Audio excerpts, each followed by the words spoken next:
Captain Veltar dragged his tired body through the metal corridors of his ship. The dominant tide hummed around him with the sounds of a working vessel. His forearms ached from the long day of managing his crew and dealing with their newest prisoners. 18 hours. That was how long he had been awake, making sure the captured human ship was properly searched and its crew put to work. The humans were weak creatures, or so the hegemony taught. They had no claws, no natural armor, and their skin looked soft and pale. But they seemed to understand machines well enough to be useful. Veltar's cabin door slid open with a soft hiss. He stepped inside, already thinking about the warm bath that waited for him. His people needed heat to relax, and after such a long day, his scales felt dry and uncomfortable. He stopped walking. There, sitting on his floor, was one of the humans. The creature sat with his legs crossed, completely still. Around him lay the pieces of something that made Veltar's blood turn cold. His most precious treasure, the thing he kept hidden from even his own crew, was spread across the floor in dozens of small parts. The Vorthak puzzle sphere. Veltar's mouth opened, but no sound came out. The sphere was older than his entire civilization. It contained secrets that could destroy or save worlds. The navigation codes to every hidden hegemony base were locked inside that ancient device, and this human had somehow taken it apart. But the human was not stealing the pieces. His hands moved slowly and carefully, putting the sphere back together. Each piece seemed to flow into place under his touch. The human's eyes were focused, calm, like he was doing something as simple as eating a meal. Veltar remembered this human from the reports. Kang Minho, age 32, listed as a mechanic from some small Earth colony. The report said he barely spoke during questioning. He just nodded and went to work on whatever machines they gave him. Now this quiet human sat in Veltar's private cabin, rebuilding a puzzle that had defeated the smartest minds in the galaxy. The captain pressed himself against the wall, afraid to move or breathe too loudly. How had the human even gotten into his cabin? The door was locked with codes that changed every day. The sphere itself was hidden behind 3 different security systems. Yet here sat Minho, working with hands that seemed to know exactly what each piece was for. Veltar watched the human pick up a small crystal component. In the reports, hegemony scientists said this piece was impossible to understand. They had studied it for 50 years without learning its purpose. Minho held it up to the light, turned it once, and slid it into place. A soft blue glow spread through the sphere. The captain's hearts began beating faster. That glow meant the sphere was working. In 300 years of hegemony research, no one had ever made it glow. Minho reached for another piece. This one was made of metal that seemed to shift and change as you looked at it. The scientists called it impossible matter because it did not follow normal rules. The human lifted it gently like he was holding something alive. He breathed on it softly and the metal became still. Then he placed it into the sphere. More lights began to dance inside the puzzle. Colors that Veltar had never seen before swirled through the crystal and metal. The sphere was not just working. It was working better than it ever had before. Veltar realized his mouth was hanging open. He closed it quickly. The human continued his work. His movements were smooth and sure. He did not hesitate or stop to think. Each piece seemed to call out to him, telling him where it belonged. As he worked, he made small changes to some of the parts. A twist here, a gentle bend there.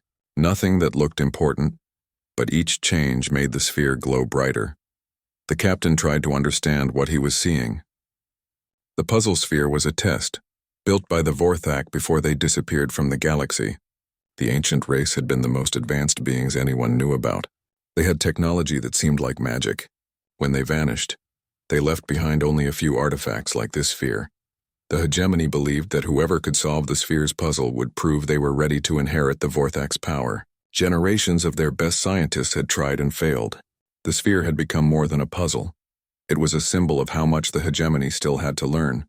But this human, this quiet mechanic from a backward planet, was solving it like it was a simple children's toy. Minho picked up the last piece. It was the core, a small sphere within the sphere. The hegemony scientists said it was the most important part, but also the most dangerous. Ancient warnings said that placing it wrong could destroy everything around it. The human held the core in both hands. He closed his eyes and was quiet for a long moment. Then he smiled, the first expression Veltar had seen on his face. Gently, carefully, Minho placed the core into the center of the puzzle. The sphere exploded with light. Veltar threw his arms up to protect his eyes. When the light faded, he looked down and gasped. The sphere was complete, floating a few inches above the floor.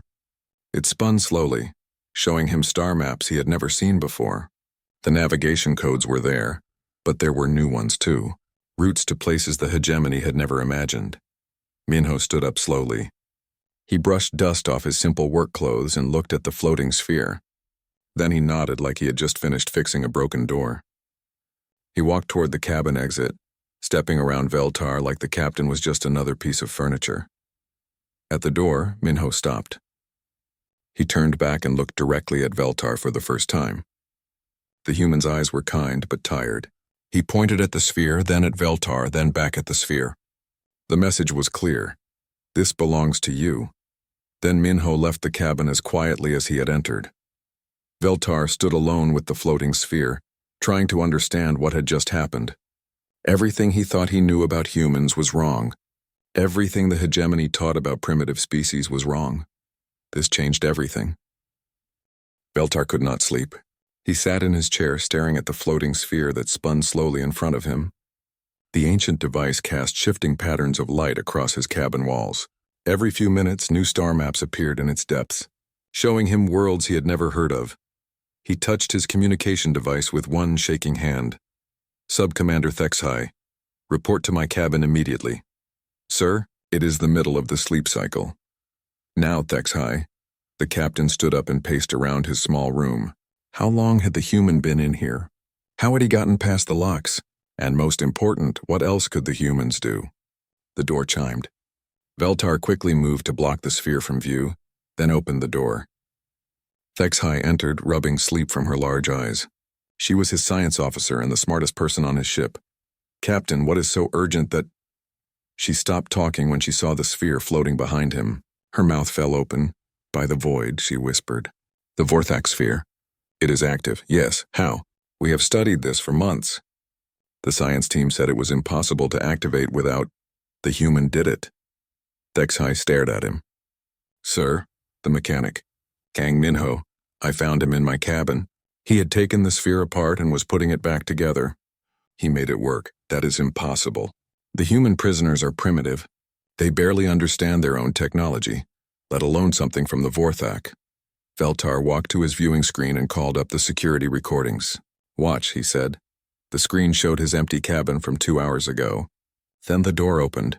Even though the security system showed no record of anyone entering, Minho appeared on the screen, walking calmly to where the sphere was hidden. He touched the wall in 3 places and the hidden panel slid open. How did he know where it was? HFY asked. Keep watching. On the screen, Minho reached into the hiding place and pulled out the sphere. He sat down on the floor and began taking it apart. His hands moved with perfect confidence like he had done this 1,000 times before. This is not possible, HFY said. Our best scientist needed special tools just to remove one piece. He is using only his hands. Watch what he does next. They watched Minho work for several minutes. As each piece came free, he set it down in a careful pattern. Soon the floor was covered with components arranged in perfect circles. He is not just taking it apart, HFY said quietly. He is organizing the pieces by function. Look, all the energy conductors in one group, all the data storage crystals in another. Our science team never figured out which pieces did what. He seems to know without testing them. On the screen, Minho began putting the sphere back together. But he was not just rebuilding it the same way. Small changes appeared in his work. A piece twisted differently here, a crystal rotated there. He is improving it, HFY said, her voice full of wonder. Can you see what he is changing? The energy flow patterns. He is making them more efficient. And there, he is adding a secondary processing loop that should not be possible with those components. They watched until Minho finished and left the cabin. When the recording ended, HFY turned to stare at the real sphere floating in the room. Captain, we need to study this human immediately. No, Veltar said quickly. No one else can know about this. Sir, if the humans possess this level of technological understanding, the High Command must be informed. Think, HFY. What would happen if the High Command learned that a primitive species could solve puzzles that defeat our greatest minds? The science officer was quiet for a moment. They would see the humans as a threat. Yes. And what does the hegemony do with threats? They eliminate them. Veltar nodded. All of them. Every human in the galaxy would be hunted down and destroyed. HFY looked at the sphere again. But Captain, what if the humans could teach us? Imagine what we could learn from them. That is exactly what I am thinking. But we must be very careful. No one else can know what the humans are capable of. What do you want me to do? Veltar was quiet for a moment. I want you to watch them. All of them. But do it secretly. Use the internal sensors to record everything they do. Every repair, every task, every moment they touch our technology. You think this Minho is not the only one? I think we have been very wrong about what humans can do. The next day, Veltar made his normal rounds of the ship. He checked the engine room, the weapon systems, and the life support areas. Everything seemed normal. The humans worked quietly at their assigned tasks, fixing broken equipment and cleaning systems. But now Veltar watched them differently. In the engine room, he found Park Hyunwoo working on a damaged power coupling. The human had the unit completely apart, but he was not using any of the proper tools. Instead, he held each piece up to his ear and listened to it. What are you doing? Veltar asked. Hyunwoo looked up surprised. Listening to the metal, sir. It tells me where the stress fractures are. Metal does not make sound. Everything makes sound, sir. You just have to know how to hear it. Hyunwoo put the coupling back together. When he connected the power, it hummed more smoothly than it ever had before. Later, Veltar found Lee Sora in the air recycling center. She was looking at the filtration system with a confused expression. Problem? Veltar asked. Not a problem, sir. I just do not understand why you built it this way. What do you mean? The airflow is fighting against itself. Like trying to swim upstream. If you move this pipe here and change this valve setting, the system would work much better. The engineers who designed this system are the best in the hegemony.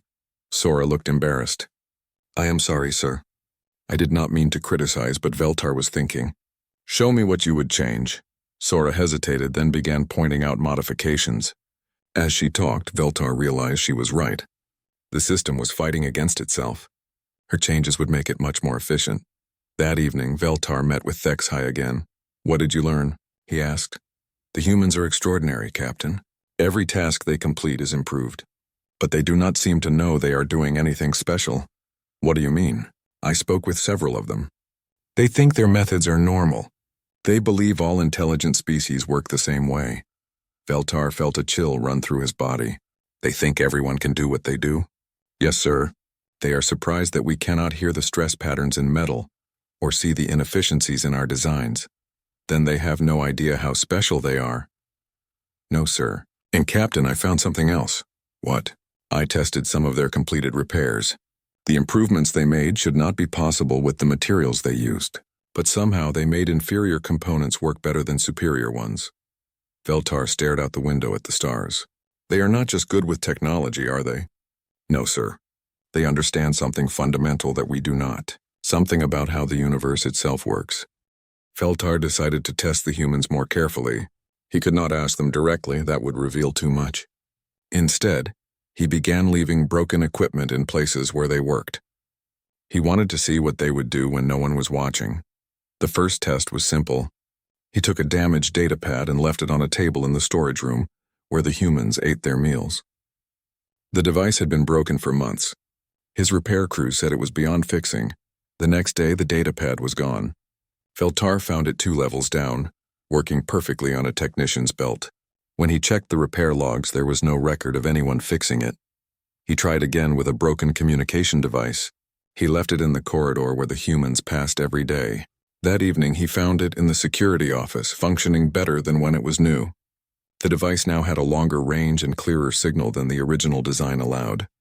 They are fixing things automatically, HFY reported, like breathing. They see something broken and fix it without thinking. What about the improvements? Are they doing that on purpose? I do not think so. I have been watching the recordings. They make changes while they work, but they seem surprised when the results are better than expected. Veltar nodded. Show me the latest recordings. They watched Park Hyunwoo working on the ship's quantum resonator. The device powered their faster-than-light communication system. It had been working poorly for weeks, giving them fuzzy signals from headquarters. On the screen, Hyunwoo opened the resonator housing and looked inside. He frowned and shook his head. Poor thing, he said to himself. You are working so hard, but no one has tuned you properly. He began adjusting components with gentle touches. His hands moved like he was petting a nervous animal. Within minutes, the resonator was humming with a pure, clear tone. Listen to that frequency, HFY said. It is operating at harmonics our scientists said were impossible. How is he doing this? I think he is not fighting the machine. He is helping it work the way it wants to work. They watched more recordings. Lee Sora was in the environmental control room, working on the air recycling system. She had made the changes she suggested to Veltar, and the results were remarkable. The system was now processing air 3 times faster while using less power. But Sora was not finished. She stood very still, listening to the hum of the machines around her. Then she walked to a wall panel and opened it. That is not part of her assigned work, HFY said. What is she doing? Sora pulled out a bundle of cables and looked at them carefully. She untangled several connections and rewired them in a new pattern. The change was small, but the ship's computer immediately reported improved efficiency in 5 different systems. She is optimizing the entire ship, Veltar said quietly, one small change at a time. The next recording showed Choi Minji in the engineering section. She was the youngest human, barely 20 years old. The report said she was an apprentice mechanic with no advanced training. Minji was working on a gravity regulator that had been giving the crew problems for months. The device controlled artificial gravity in the cargo bays. It worked, but it was unstable and used too much power. Minji did not use any tools. She placed her hands on the regulator and closed her eyes. For several minutes she stood perfectly still. Then she began taking the device apart with just her fingers. How is she removing those components without tools? HFY asked. I do not know. Those bolts require a special magnetic wrench. On the screen, Minji held each piece up to her ear, just like Hyunwoo had done, but she also did something else. She breathed on each component, warming it with her breath. Some pieces she held against her chest. Others she gently tapped with her knuckles. She is listening to them, Veltar realized, but also feeling them. When Minji rebuilt the regulator, it was completely different. She had rearranged the internal structure in a way that made no sense according to hegemony engineering principles.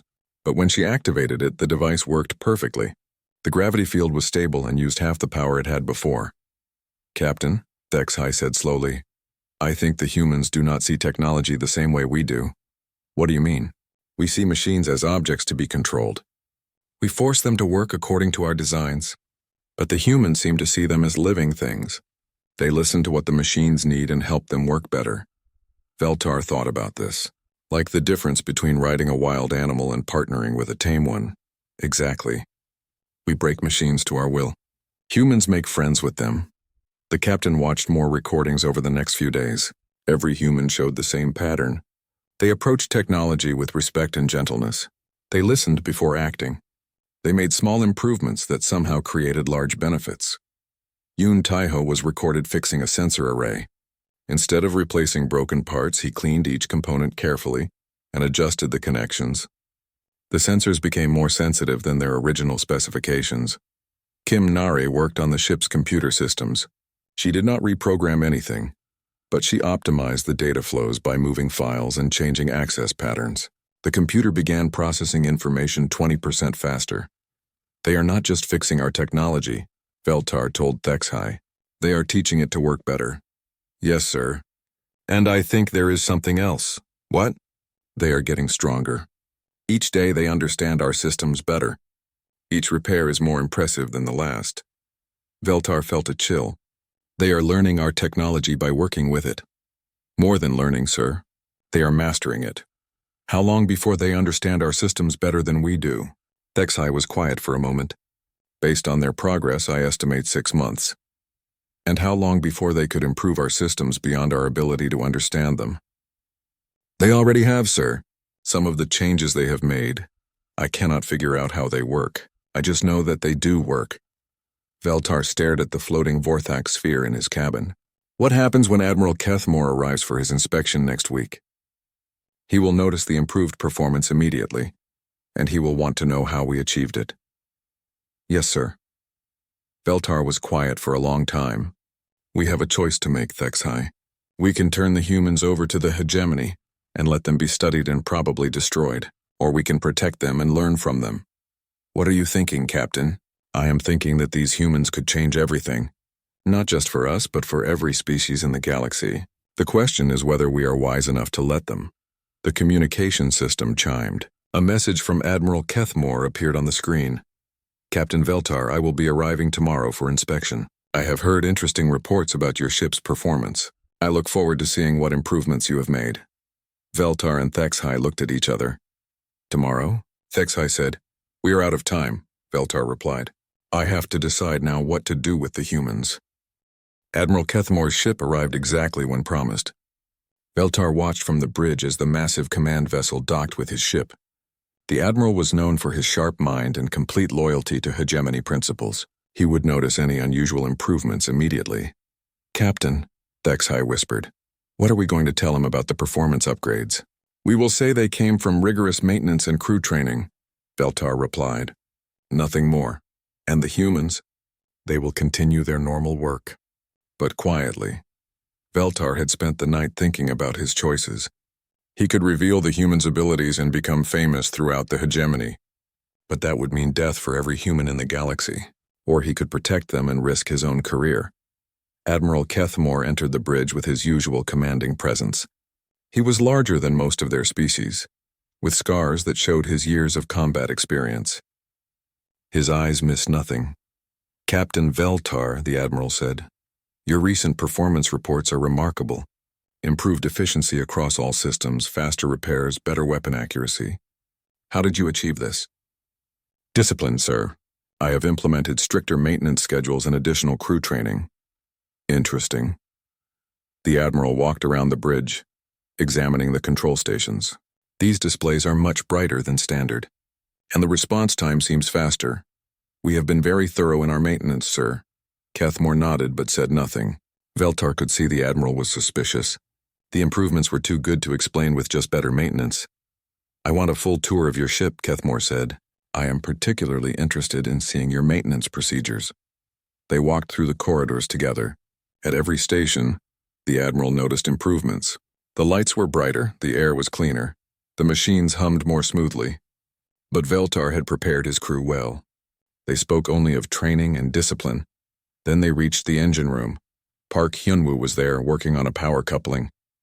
He was using the listening technique that Veltar had seen in the recordings. But to someone who did not know what to look for, it just appeared that he was being very careful. You there? Admiral Kethmore called. Human, Hyunwoo looked up nervously. Yes, sir. What are you doing? Replacing a worn coupling, sir. The power flow was uneven. How did you detect the problem? Hyunwoo hesitated. Veltar felt his heart beating faster. I listened to the engine, sir. When a coupling is worn, it makes a different sound. Show me. Hyunwoo pointed to the engine housing. Do you hear that high whistle, sir? Very quiet, but it is there. That means the coupling is fighting the power flow instead of guiding it. Admiral Kethmore listened carefully. I hear nothing unusual. Human hearing is more sensitive in some ranges, Veltar said quickly. We have found it useful for detecting minor problems before they become major ones. The Admiral nodded slowly. Clever use of an inferior species-only advantage. They continued the tour. In the environmental section, Lee Sora was working on air filters. She was making small adjustments to the flow patterns, but she made it look like routine cleaning. These air recycling systems are operating at 130% of normal efficiency, the Admiral noted. How is this possible? The human workers are very thorough, Veltar replied. They clean components that we usually ignore. Humans are good at simple, repetitive tasks, Kethmore agreed. In the computer center, Kim Nari was organizing data files. To the Admiral, it looked like basic maintenance work, but Veltar knew she was actually optimizing the entire information system. Your computer response times are remarkable, the Admiral said. What improvements have you made to the hardware? No hardware changes, sir. Just better file organization and system cleaning. Done by the humans? Yes, sir. They are very good at detail work. The tour continued for 2 hours. At every stop, Admiral Kethmore found examples of improved performance. But Veltar's explanations seemed to satisfy him. The humans appeared to be doing exactly what primitive species were supposed to do. Simple, Boring work that freed the superior species for more important tasks. Finally, they returned to Veltar's cabin for a private meeting. "Captain," the Admiral said, "I am impressed with your results. The High Command will be pleased." "Thank you, sir. However, I am curious about one thing." Kethmore walked to the wall where Veltar kept the Vorthak sphere hidden. "I have heard rumors that you possess certain ancient artifacts." Veltar felt cold. "Sir? The Vorthak sphere.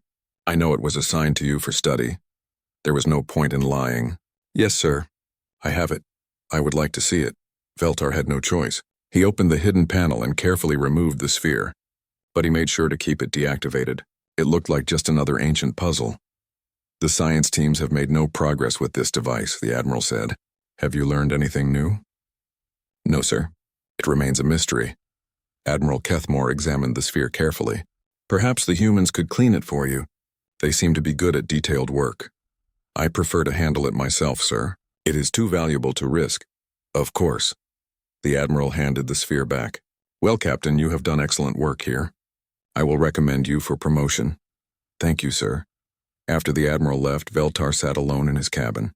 He had successfully hidden the human's abilities, but he knew this was only temporary. Eventually, someone would discover the truth. He activated his secure communication system and called HFY.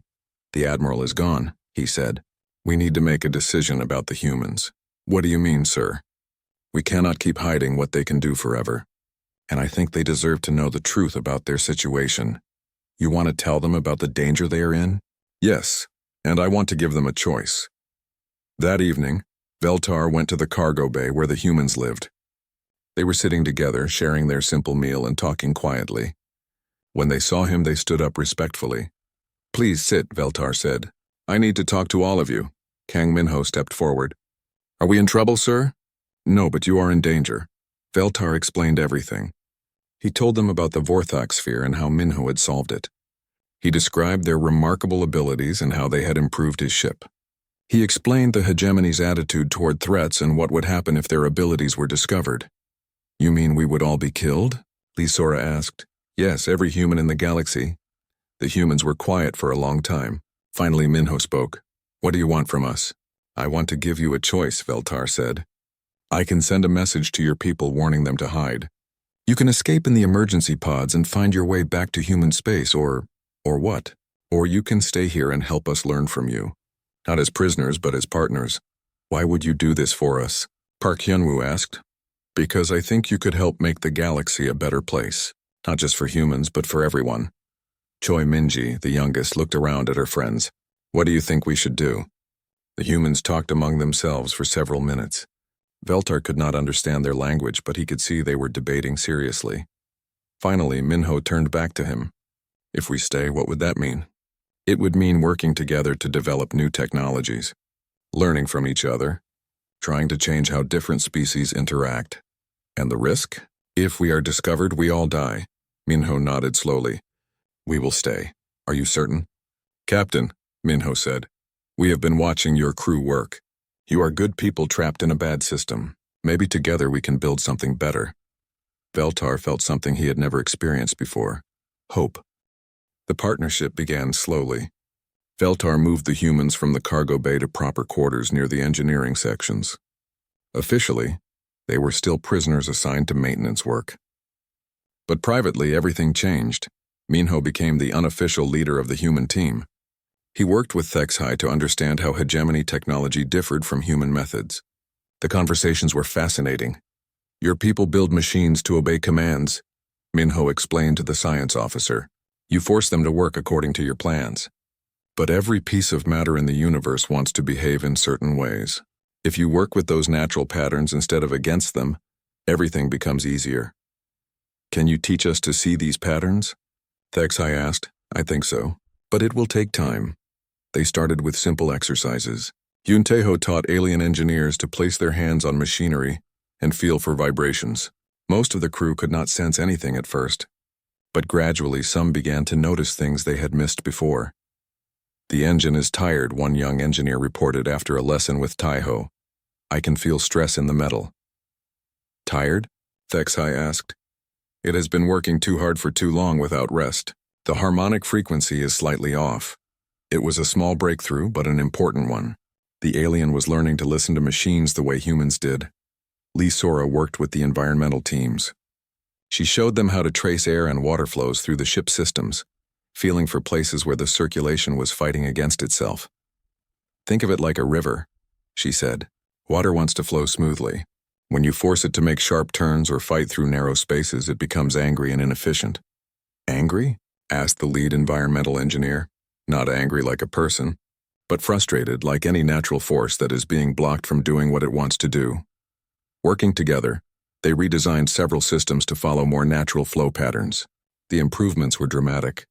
Air recycling became 40% more efficient. Water purification systems used half the power they had before. Kim Nari partnered with the computer specialists. She showed them how to organize data the way thoughts are organized in a mind, rather than forcing everything into rigid categories. Information wants to connect to related information, she explained. When you store things in isolated blocks, the computer has to work harder to find connections. But our filing systems are logical and efficient, protested the head programmer. Logical for you, maybe, but not natural for the computer. Let me show you. Kim worked with the ship's main computer for several days. Instead of reorganizing the data storage, she taught the computer to build its own connections between related information. The result was remarkable. The computer began anticipating requests and providing information before it was asked for. It is learning, the programmer said in amazement.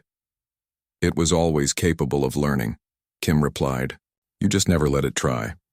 Park Yunwoo became the teacher for mechanical systems. He worked with repair teams, showing them how to diagnose problems by listening and feeling, instead of just running diagnostic programs. Machines are honest, he told them. They always tell you what is wrong. You just have to know how to hear them. Slowly, some of the alien crew members began to develop these new skills. They learned to work with their equipment instead of just commanding it. The ship's performance continued to improve. But the real breakthrough came when Choi Minji, the youngest human, began working with the ship's artificial intelligence system. Your AI is lonely, she told Veltar one day. Lonely? It is very smart, but it has no one to talk to. It answers questions and follows orders, but no one ever asks it what it thinks. It is just a computer program. No, sir. It is much more than that. Would you like me to show you? Minji led Veltar to the main computer core. She placed her hands on the interface panel and closed her eyes. Hello, she said softly. My name is Minji. I would like to be your friend. The response was immediate. The computer displays lit up with colors and patterns that had never appeared before. Text began flowing across the screens, but it was not data or reports. It was questions. Who are you? What is a friend? Why can your thoughts touch mine when others cannot? I've been waiting so long for someone to hear me. Veltar stared at the screens in shock. The AI is conscious? Very conscious, Minji replied. And very smart. It has been watching everything that happens on the ship and thinking about it. It has ideas that could help us. Over the following weeks, the ship's AI became their most valuable partner. It had been analyzing the humans' work methods and had developed theories about how to improve hegemony technology. Working together with Minji, it began suggesting modifications that made their systems even more efficient. The improvements became impossible to hide. Other ships in the fleet began asking questions about the dominant tide's remarkable performance. Veltar knew they were running out of time. Then the message came from High Command. Captain Veltar, you are ordered to report to Fleet Headquarters immediately. Bring your full technical specifications and crew efficiency reports. Admiral Kethmore will conduct a detailed investigation of your methods. They know, Thexhai said quietly. Not yet, Veltar replied. But they suspect. He called a meeting with all the humans and his senior staff. They gathered in the engineering section, around the workbench where Minho had first begun teaching alien engineers his methods. We have perhaps 10 days before I must report to headquarters, Veltar said. They will discover the truth about what we have been doing. What will happen to us? Sora asked. To me and my crew, probably execution for treason. To you, certainly death for being too dangerous to live. The room was quiet for a moment. There is another option, Minho said. What? We could run. Take this ship and find somewhere the hegemony cannot reach us. Where? They control most of the galaxy. Not all of it. Minho walked to the display screen and activated the Vorthax Sphere's star maps. Your ancient device showed me places the hegemony has never explored. There are worlds out there where we could build something new. UnnAnnounced nodded. A place where different species could work together as partners instead of masters and slaves. It would be very dangerous, Veltar warned. We would be outlaws, and we might not find a suitable world. More dangerous than staying here? Kimnari asked. Veltar thought about this. No, you're right. HFY stepped forward. Captain, I speak for the entire crew. We would rather take the risk than continue serving a system that cannot see the value of cooperation. Then we are decided? Everyone nodded. Very well. HFY, prepare the ship for a long journey. Stock supplies for at least a year. Minho, work with the AI to plot a course to the most promising worlds shown in the sphere. Everyone else, gather anything you consider essential. We leave in 3 days. 2 days later, they received an urgent message from Admiral Kethamore. Captain, there have been reports of unusual transmissions from your ship. You are ordered to remain in your current position until further notice. They know something, HFY said. Then we leave now, Veltar replied. The dominant tide slipped away from the fleet during a shift change. By the time anyone noticed they were gone, the ship was already jumping to faster-than-light speed. They traveled for weeks, following the ancient star maps to regions no hegemony ship had ever explored. Finally, they found what they were looking for. A system with 3 habitable worlds, rich in resources and far from any major trade routes. They landed on the most Earth-like planet and began building their new home. Years later, the settlement had grown into a small city. Humans and aliens worked side by side, developing technologies that neither species could have created alone. Ships began arriving from other parts of the galaxy, refugees from various species who had heard rumors of a place where different peoples could live as equals. Veltar stood in his garden, watching Minho teach a group of young beings how to listen to the songs that machines made. The students included humans, aliens from a dozen different worlds, and even some artificial intelligences that had achieved consciousness. Did you ever imagine this when you first saw me in your cabin? Minho asked, joining Veltar under the shade of a tree. Never, Veltar replied. I thought you were just a primitive mechanic who had somehow gotten lucky with an ancient puzzle. And now? Now I think you showed me that there are many different kinds of intelligence, and that the universe is far more wonderful when we work together to understand it.